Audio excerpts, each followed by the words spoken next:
And then the Prophet ﷺ said that if you cannot change it with his hand, then change it with your tongue, speaking out against it, doing something about it. And then he said that if you cannot, so you cannot change it by your hand or by your tongue, then at least hate it in your heart. And watch this. He said this is the weakest of Iman. So the Prophet ﷺ has linked Iman with taking action against oppression. Our deen is a deen that does not tolerate oppression. I repeat, we need to stop this abuse of our deen, telling women that it's more righteous to just do nothing. It's more righteous to swallow the poison and just stay quiet. That is not Islam. I will tell you right now, that is backwards culture.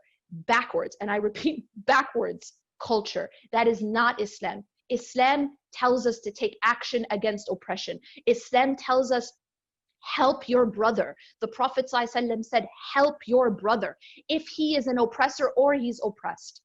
And so the companion said, we know how to help him if he's oppressed, but how do we help him when he is the oppressor? And the Prophet ﷺ said, by stopping him from oppressing.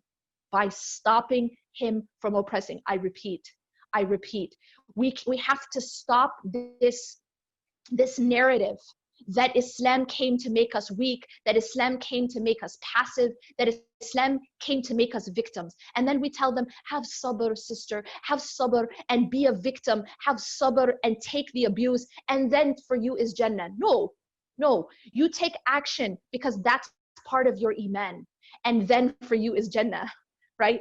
And so the Prophet ﷺ, listen, he linked taking action against oppression, stopping oppression, as being linked with Iman, because he said that's the weakest of Iman, if you can't do anything and at least hating it.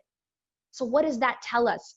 It tells us we have to be a people of action, and we cannot allow ourselves to be abused, and don't allow anyone to tell you that that is righteousness or that is Islam, because Islam came to liberate us and empower us. Islam did not come to oppress us or suppress us.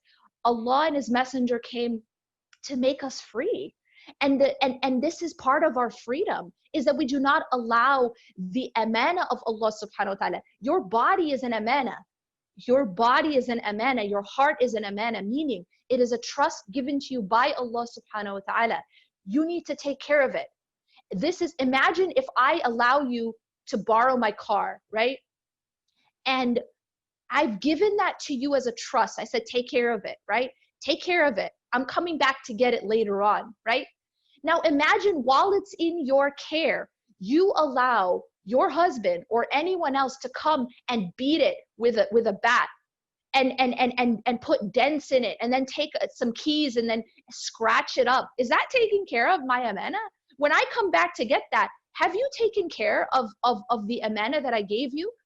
The answer is no, you haven't, right? Our body is an amana from God, from Allah subhanahu wa ta'ala. We don't own our body, right? We don't own our body. Allah subhanahu wa ta'ala owns everything that we have, including our body. And it is a trust. It is under your care.